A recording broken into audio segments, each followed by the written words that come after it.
فرق نمیکنه. این مار سمیه ولی این مار بزرگه سمی نیست. هر کی خواست یه دور میزنم یه دست رو بدن مار بکشه. تماشا کن.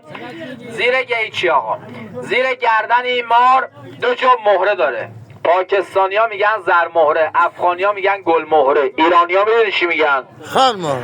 جان خر مهره نه، بهش میگن مهره مار، ولی خر مهره هم وجود داره. تماشا کن.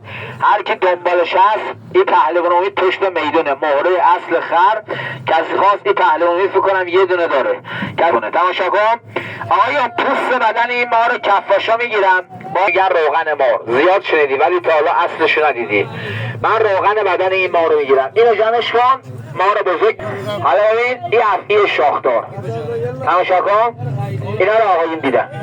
حالا ببین این مار شاخدار. دست ازم داشت بینا سمیه. داداش من دست.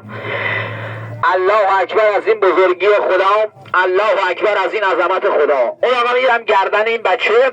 عزیزان تماشا کنن نگه توی جعبه خالیه. حالا ببین این افعی شاخدار. این مار شاخدار خیلی قشنگه.